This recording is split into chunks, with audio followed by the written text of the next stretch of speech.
Hey friends, welcome back to the Soul Strong podcast. Today we're talking about something that I think we can all relate to. It is complaining. You know those moments when God's just done something incredible and a few days later we find ourselves grumbling again about something? Yeah, that. So the Israelites were good at complaining. And if we're honest, maybe we can't judge them too harshly because we might see ourselves in that story. They had literally seen God move in miraculous ways and still found reasons to complain. So today we'll look at a few of those moments and maybe we'll realize that their story isn't so different from ours. Let's dive in. I am, you are, we are so strong.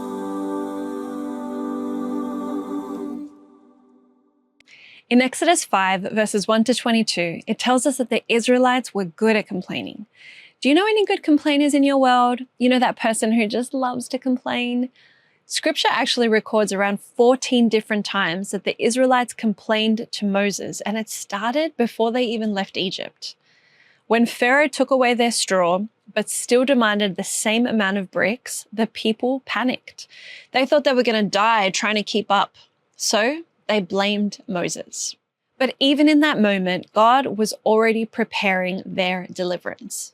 Even when things get harder right before breakthrough, God's already working on your deliverance. In Exodus 14, 11 to 12, we need to picture this. The Israelites are standing at the edge of the Red Sea, freedom ahead of them, Pharaoh's army behind them, and they say, "Why did you bring us out here, Moses? We were better off in Egypt." They willingly left Egypt, and now they're wishing for slavery again. And what does God do? He parts the Red Sea and makes a way through the impossible. When fear tells you to go back, remember that God didn't bring you this far to leave you here. In Exodus 15:22, they'd gone 3 days without water when they finally found some at Marah. It was too bitter to drink. Now, this is wild. The Red Sea miracle had happened less than 48 hours earlier. 2 days after walking through the sea split down the middle, they're complaining again. The Hebrew word used for murmur is the word loon. It means to stay permanently, to dwell, to lie in that complaint all night. They were literally camping in their complaint, and still God provides. He turns the bitter water sweet. You can't move forward while lying down in complaint. Sometimes we need to just get up and drink from what God's already made sweet. In Exodus 16, 1 to 4, we see the story take a turn because here's the first time that they start glorifying Egypt.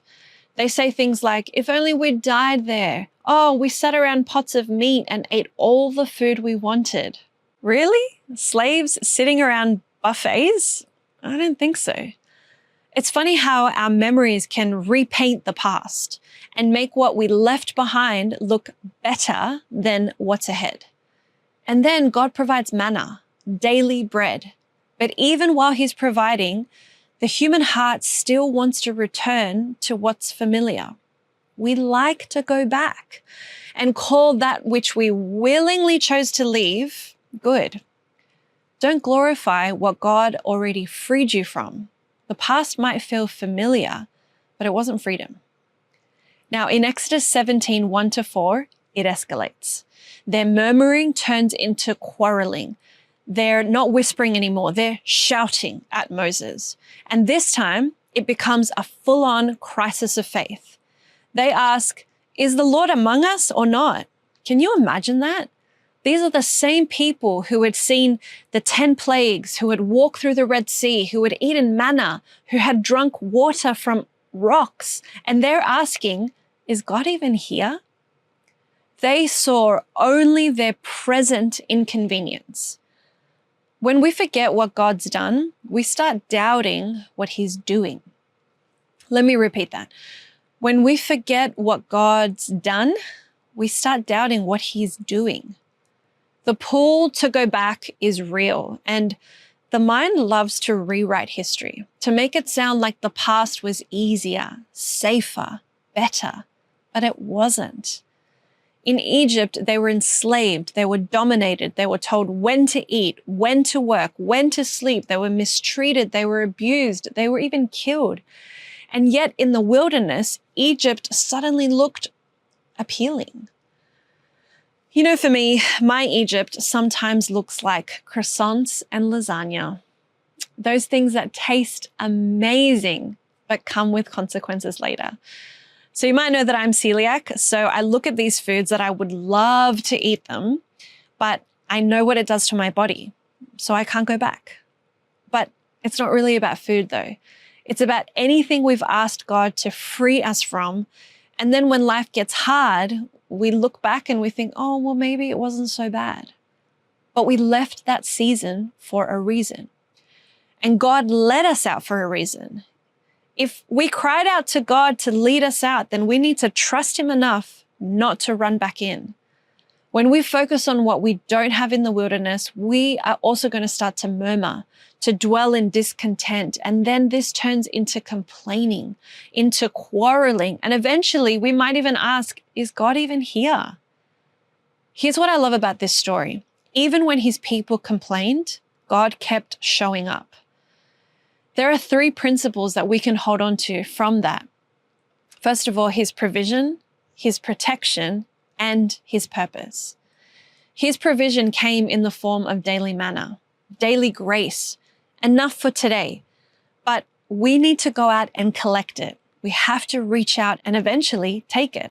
Here's the takeaway. God's provision might not feel like plenty, but it's always enough. Secondly, His protection. A cloud by day and fire by night to keep them warm. God's presence wasn't just symbolic, it was practical. He literally gave them what they needed to survive the extremes, proving that His care reaches both body and soul. Here's the takeaway. Even in uncertainty, God is still covering you. And finally, His purpose. The promised land was coming. They just couldn't see it. They were being prepared for something new. And sometimes we can't see the full picture either.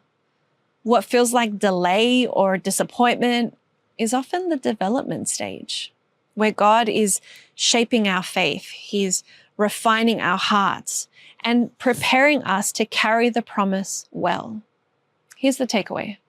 Look up from the complaint of today and take heart in the purpose to come. So maybe right now you're standing between what was and what's next.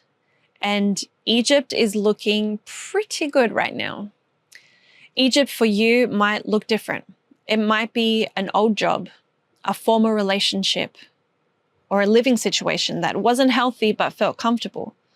Maybe it's a season where you felt more in control, or you were in a version of yourself that seemed stronger, freer, or more confident than what you feel right now. It could even be another country, a place that holds good memories, but also pain. Egypt could also not be a physical space, but a mindset. It might be an old way of thinking, one built on fear or control or striving. Maybe it's the version of you that stayed small to feel safe, or the habit of second-guessing yourself instead of trusting what God said. Sometimes Egypt isn't behind us geographically, it's within us emotionally. It's the patterns, the narratives, and the limits that God has already called out of us, but we keep revisiting it when life feels uncertain. Whatever your Egypt is, it's the thing that you once prayed to be free from, and now in moments of struggle, you're tempted to look back and say, maybe it wasn't that bad. But it was. You left for a reason. God led you out for a reason. And He's still leading you somewhere better. So don't go back. Don't stay stuck in the complaint when God's calling you to trust Him again.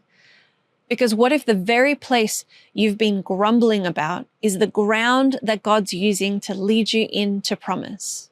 Take a deep breath. Thank Him for His provision, His protection, and His purpose. He's still here. He hasn't left you. And remember these truths. God's provision might not feel like plenty, but it's always enough. Even in uncertainty, God is still covering you. And finally, look up from the complaint of today and take heart in the purpose to come.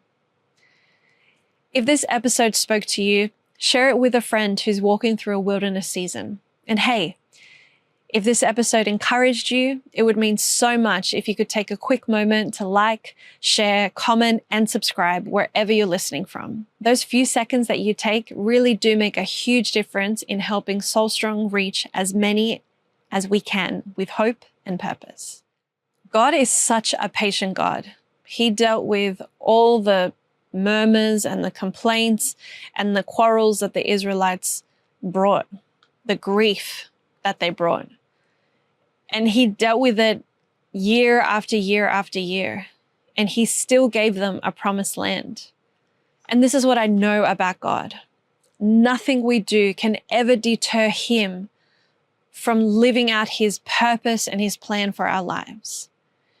And I have no idea what road you're traveling on right now. I don't know what your Egypt is. Maybe you willingly left it. Maybe you were forced to leave because of whatever situation. What I do know is this, is that God has something so much better for us in a promised land.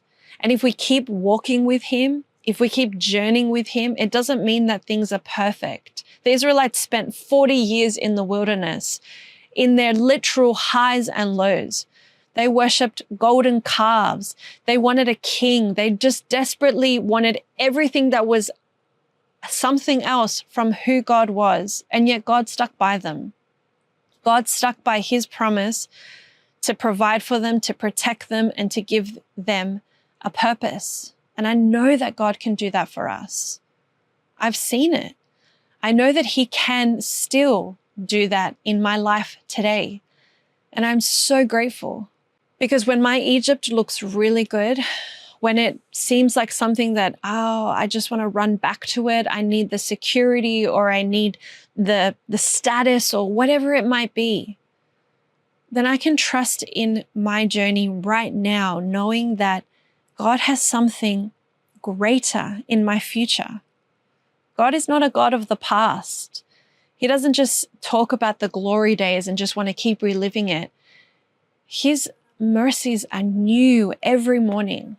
And that's the kind of life I want to live. The life that is pushing for something new, for something fresh from God, for something better.